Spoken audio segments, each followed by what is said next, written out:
नमस्कार, बिहार तक में आपका स्वागत है और मैं हूं सुजीत। इस बार बिहार चुनाव का सिलेबस आसान नहीं रहने वाला है, कठिन होने वाला है।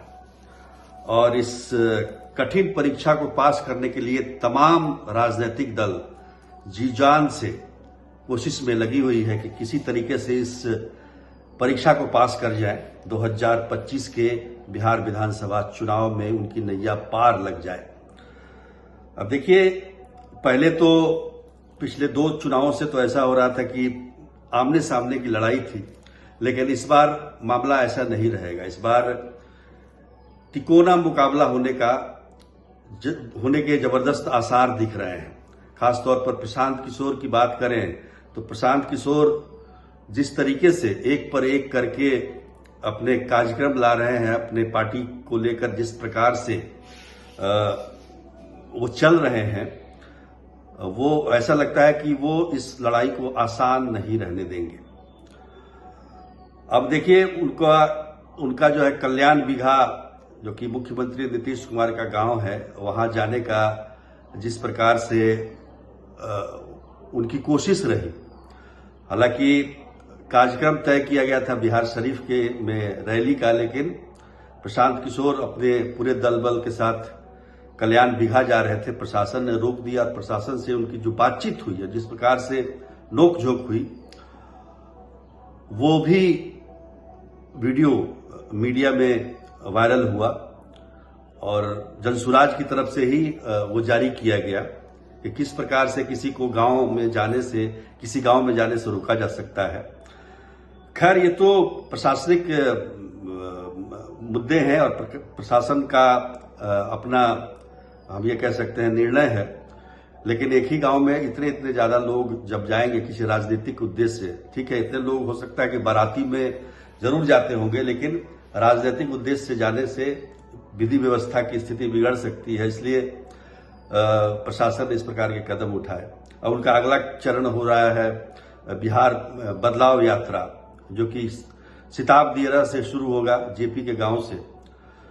तो निश्चित तौर पर प्रशांत किशोर ने उन्हीं नब्जों को पकड़ने की कोशिश की है, जिस नब्ज के जरिए जो समाजवादी और जो जेपी के अनुयायी रहे हैं, उन्होंने सत्ता तक का जो रास्ता चुना, चाहे वो लालू प्रसाद यादव हो, चाहे वो नीतीश कुमार हो।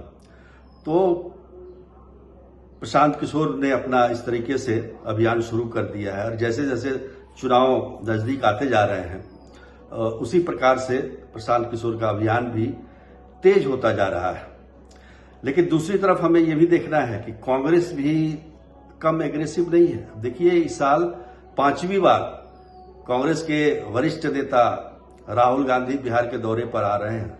27 मई को वो नालंदा में अपना कार्यक्रम पेश करेंगे और वो कार्यक्रम जो होगा वो इस बार अत्यंत पिछड़ा सम्मेलन के रूप में होगा। आपको याद होगा कि 15 मई को दरभंगा में उन्होंने दलितों के लिए संवाद का आयोजन किया था और वहां पर अंबेडकर हॉस्टल में किस प्रकार से वहां पर संवाद आयोजित हुआ था, कितनी जद्दोजहद के बाद और प्रशासनिक रस्साकसी के बाद ये आयोजन हुआ और उस आयोजन का लाभ भी हुआ कांग्रेस को। काफी चर्चा में रही कांग्रेस। सिंदूर ऑपरेशन की सफलता के बाद जिस प्रकार से मीडिया केवल भारत पाकिस्तान तनाव के बारे में बात कर रही थी, उस बीच में राहुल गांधी के इस कार्यक्रम ने भी जगह बनाई। तो निश्चित तौर पर ये उनकी सफलता है। अब देखिए, इस बार सीधे वो मुख्यमंत्री नीतीश कुमार के गृह जिले में जाकर उनको ललकारने की कोशिश कर रहे हैं और 5वीं बार बिहार आ रहे हैं। निश्चित तौर पर ये चौंकाने वाली बात है।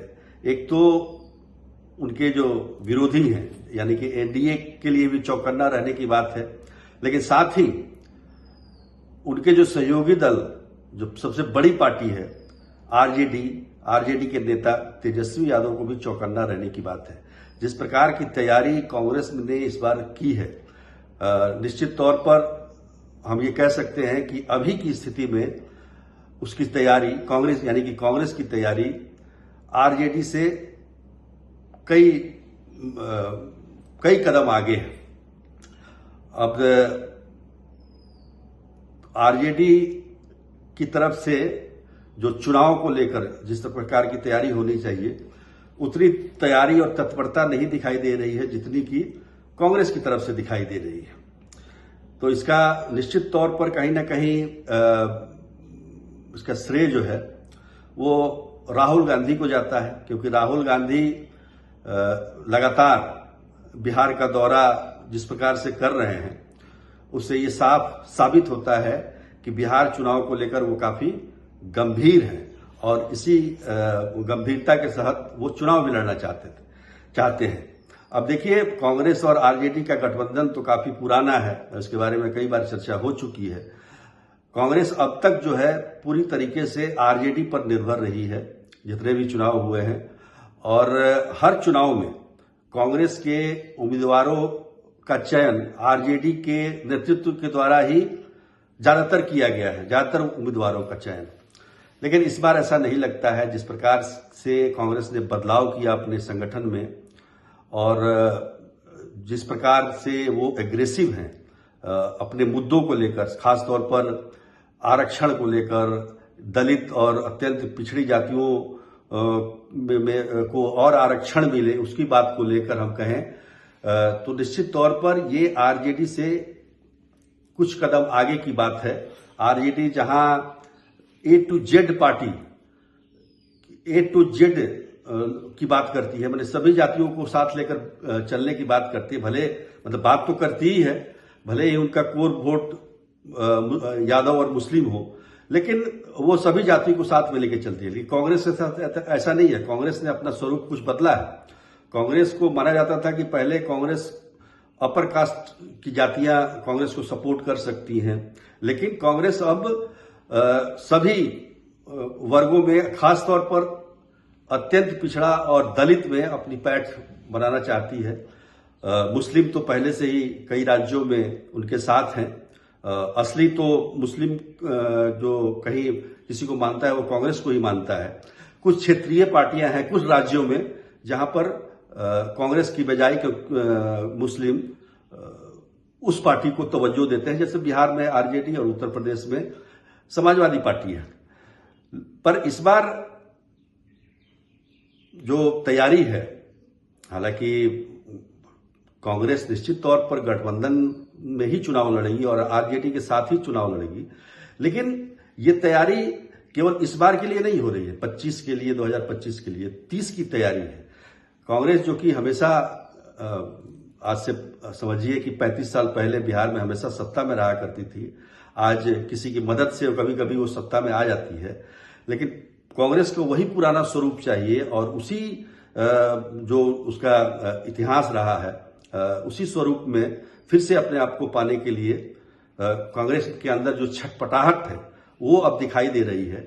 अब देखिए ये इसका रिजल्ट कितना तक पहुंच पाता है ये देखना होगा हमें, लेकिन निश्चित तौर पर राहुल गांधी का बार बार बिहार आना एक तरीके से हम कह सकते हैं कि तेजस्वी यादव को कहीं ना कहीं टेंशन जरूर दे रहा होगा, क्योंकि उनको भी इसी रेशियो में तैयारी करनी पड़ेगी, क्योंकि अभी तक वो संगठन के चुनाव भी आरजेडी के नहीं हुए। मतलब उसकी प्रक्रिया जो है 5 जुलाई को पूरी होगी, जबकि कांग्रेस ने वार रूम तक बना दिया है, वार रूम के अध्यक्ष भी बन गए हैं। तो निश्चित तौर पर कांग्रेस आगे है और ये देखिए सबसे पहला तो रिजल्ट यही आएगा कि सीट शेयरिंग में क्या मिलता है कांग्रेस को, क्योंकि कांग्रेस पिछली बार 70 सीटों पर लड़ी थी, इस बार कितनी सीटों पर लड़ रही है। जहां तक अनुमान बताया जा रहा है कि इस बार आरजेडी 55 से 60 सीटों से ज्यादा देने की मतलब नहीं सोच रही है कांग्रेस को। तो ये सब जो तैयारी हो रही है, राहुल गांधी का बार बार आना जाना जो हो रहा है, निश्चित तौर पर कांग्रेस अपने आप को ये साबित करने में लगी हुई है कि वो आरजेडी से कदम मिलाकर चल सकती है, उनसे आगे भी जा सकती है। तो आज के लिए इतना ही, तब तक के लिए नमस्कार।